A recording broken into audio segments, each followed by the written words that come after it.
Howdy, Commanders. Echo here. Today I'm going to give you my thoughts on the Halloween 2020 event. Grind and Grumble. Yeti! Yeti Echo is shitposting again! Give him even more potatoes on his standard game matches! Yes, comrade. Will do. So we've been at it for 3 days now, and I've got about 75 games under my belt of this game mode, and I'd like to think that leaves me in a position to give you an informed opinion on the matter. We got 2 games in the background of this Rust and Rumble event. This first one is from the first day of the event, Monday, relatively early in the morning. First couple hours of the game mode. A lot of people were still feeling it out. And the second one is from, I believe, Wednesday, third day of the game mode, rather. So, a little more of the meta had started to shake out. People had started to level up their boats to 2 and 3 and whatnot, so just keep those in mind. There's a little bit of heroics, if you will, in the background, but nothing super crazy, I guess. And I'm not really going to be commenting on it at all. What I'm going to be talking about is the event mode itself. I don't really have a format here. I'm going to be going through some kind of aspects of the game mode and giving some both goods and bads about those various aspects. Can't tell by the title. Spoiler alert, there's a lot of bads, some goods, but maybe it's just a case of expectations that weren't met or something, or I had really high hopes. Who knows? But either way, we're just going to go through this, and the first thing we're going to talk about, as hinted at by the title, is the grind. 15 to 30 games or even more per day for 20 days? Really, Wargaming? In my notes here, I wrote that, 15 to 30 games per day, and then I just wrote, ugh, with an ellipses. Because that's how this game mode made me feel by the second day. It's just too grindy. It's almost impossible to get a tier 3 ship on the first day. I played quite a bit of this game mode on the first day. A lot of this game mode on the first day. And I even bought that 1 day daily special for 5 Halloween crates to get the bonus tabs from those to help accelerate your progress towards the tier 2 ship. You can start getting the tier 2 bonuses that'll accelerate your process towards the tier 3. Yeah, that wasn't an accident. That they 8,000 tabs in the first day when you have basically no access to the tier 2 bonus missions out of the gate. Now, what would have been smart is to design it in such a way that you could use all your tabs towards the tier 2 ship if you had gotten all 5 of them from the Halloween crates. Either give you more per crate or reduce the cost of that tier 2 ship or whatever. So that way, people who had either finished some of the hard modes and gotten that last crate, or early on Monday played their first couple of hours grinding out that week's Havoc, finished getting all the crates. Okay, now they've opened all the crates, now they can instantly afford the tier 2. That would have been very nice, and then have access to some kind of tier 2 bonuses. Or just give a tier 1 bonus, be it like 10 tabs or something. We'll get more into the bonuses and the per game tab economy, as it were, but either way, you should be earning more at tier 1 in some capacity, be it bonuses or whatever, off the tier 1s to get you to tier 2, get you to tier 3 that much faster. I understand that they did it. It's totally transparent.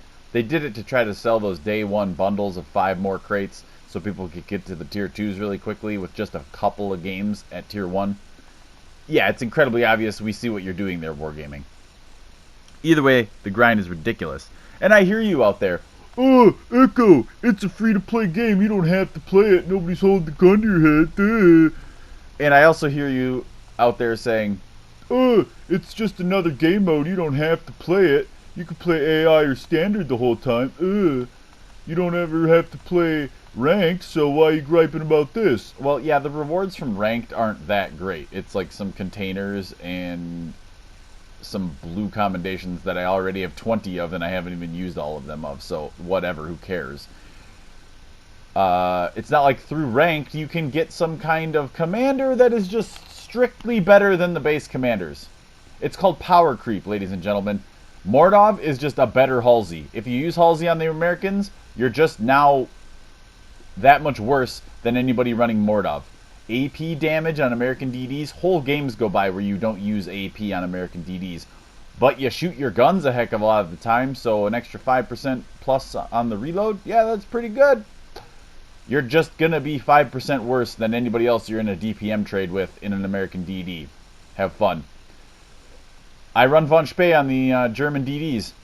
Just having a base trait that's worth a shit? Yeah, hello, thank you, blue, automatic, go. Now I can get to the caps faster, I can get to the other parts of the map faster, I can run away from DDs that have me spotted faster, and drop spot, etc.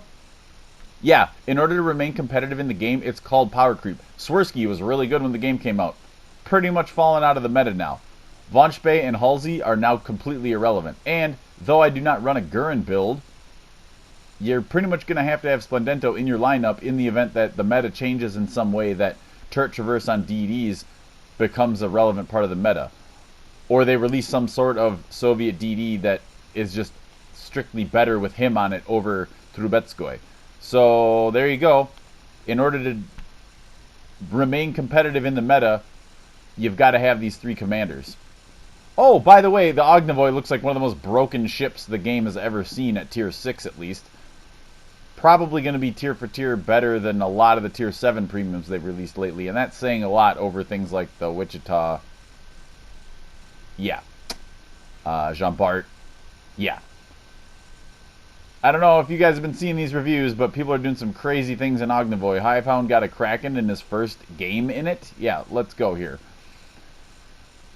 There's no balance to that ship. We'll get more into the ship when we can actually review it, but bottom line is, it's going to be one of the best tier 6 premiums in the game. It's probably going to be better than the Terrible. It's probably going to be better than the Venom. So, in order to, again, to have like competitive tier 6 DDs, you're just going to have the Ognavoy. So, yeah, there's a bit of the keeping up with the Joneses, but for those of us that like to value our time and get more out of each game, i.e. win, and make it more efficient to play the game and have more fun, I tend to have more fun in a win, well, you got to have the commanders that make it more likely that you're going to win. This is a game of a couple of percents here and there. And when your commander is just strictly 3, 5, 6% better than the other guy's commander, well, that means 3 to 5 to 6 games out of 100, all other factors shaking out equally, you win the game and he doesn't. That's just how this game rolls. It's not about any single game per se. It's about hundreds of games, thousands of games, your performance across those. And when your commander's just better, well, there you go. You're going to win more games, have a more efficient time, have more fun. All of that is to say that the grind is basically, I don't want to say necessary, but, you know, you kind of feel like you're put in a position where to keep up with the game's meta, you have to do it. And the grind is too long. The grind is too ridiculous, especially if you were unlucky enough to open 10 Halloween containers and not get a single commander, thanks Wargaming. Yuri! Yuri is griping about his crate rates again! Drop his crate rates even more! Anyway, bottom line is the grind is too ridiculous. We need to have had some kind of tier 1. Yeah, look at that. I should not have won that game, by the way. There's no way I should have won that. Anyway, the grind is just too ridiculous. The rewards are too good for what the grind is. And you're just put in a position where you pretty much have to do the grind. And it's burning you out. I mean, day 1, people are playing 50, 60, 70 games in one day. People are playing 30, 40, 50 games per day. That's too grindy. Ducks, a special event mode. You could get away with playing like 5 to 10 game modes of that. 5 to 10 games of that mode per day at most, and then you're like getting the good rewards. Perfect. That's great. That's perfectly in tune with how this should have been. Anyway, let's move on from how ridiculous the grind is. This has got like 17 more days of this left, so just buckle in, folks, and talk about the ships and the meta. Now, they're all nominally destroyers, but they should have created a sort of like mini meta and had the Greasy Sam been the destroyer, had the Rascal been the cruiser, slightly less maneuverable, a little more utility with its consumables, little slower reload, little harder hitting guns. They mostly achieved that with the Rascal. And then the Lazarus should have been the like more battleship one. Really slow, terribly unmaneuverable. Sure, give it a heal, I guess. Give it terribly inaccurate guns, but when they hit, they hit. Oh, wait, no, it's a Soviet ship, so it's going to have laser accuracy. It's going to be unkillable. It's going to have basically the same reload as the Rascal and Greasy Sam. Oh, okay, sure, that sounds great. So it's just like what the meta is like a triple Lazarus division, and statistically speaking, you win a disproportionate amount of the games? Oh, okay, sounds great. That was just a brilliant idea. And unless you're like point blank to somebody, a Greasy Sam is just like totally useless in the meta. Sure, DPM is great, but when you can't hit anything at any sort of appreciable range, and the ships are way too maneuverable for the torps, that's another thing that nerfed Greasy Sam into the ground. Between the 6-kilometer auto detect on the torps from the Rascal, which, you know, I'm a Rascal main in this mode, as you can tell there by the Rascal 3 in the background. That's the ship I chose to upgrade, but between the extremely broken scanner thing consumable, 3 minutes of 6-kilometer torps, if you can't dodge a torp you see 6 kilometers away, you shouldn't be playing World of Warships Legends. I'm sorry, especially with how ridiculously maneuverable these ships are. Between scanner things all over the place and how maneuverable these ships are, how quick the rudder shift is, how tight the turning circle is, and especially the ability to start and stop, you're never getting hit by torps anymore. Greasy Sams, pointless. They can't hit anything at range. Great, they got point-blank DPM with their guns. Whoop-de-doo. You're never going to hit anything with the torps. At first, on day one, I thought the torps were the meta. Even a single torp can, as you saw from that first game, watch these torpedo beats coming up, by the way. This is insane. But this is the power of the scanner thing. I knew all these torps were coming in. I could do the triangulation math. It's like from that movie The Hangover there with Zach Galifianakis' character, like all the little symbols floating around his head or whatever. But anyway, yeah, they didn't nail this meta. Like, it would have been really easy, just make a Lazarus like a battleship. But nope, it's just like the best ship. It's just ridiculous as I kill one. But anyway, yeah, the meta is like triple Lazarus division. You got the will to rebuild, so you just stay within, I think it's 3.5 kilometers of each other. Use cover to heal back up, come out, engage a little while, dip back into cover, heal up. Like, you just cannot be beat. It's just ridiculous. The ships are way too maneuverable. I must say, though, I do appreciate that you can mix and match commanders. Not going to reveal what my build is, per se, but I do think that it's great that you can mix and match commanders. It's really nice. It's just, I think they missed the mark on the ability to kind of shape the meta to how it could have been. Let's talk about the map a little bit. The hit detection on the debris is garbage. There are way too many obstacles that you should be able to shoot over, under, through, between, that you just can't. Your shells are clipping things that they're like 3, 4, 5 shell widths away from, and the hit detection boxes on the debris is just too big. I understand, you know, limited resources, and you've got to whip out this map and make it work as best you can. I understand that, but just make some of the, you know, in places where the fights are going to be common, like the cul-de-sac on the east side, like, you should be able to shoot over some of that debris. There should be some low spots, some high spots, some spots you can get in cover, and then as you cross between those higher spots, then yeah, you should be able to get hit by a cheeky shot here and there. I do like the art direction. I think that the obstacles themselves look pretty cool. This bombed out world is pretty convincing. It's pretty cool. I do appreciate it. This is probably going to be what the year like 2030 looks like on Earth anyway, so hey, a little prescient art direction there. It's pretty cool.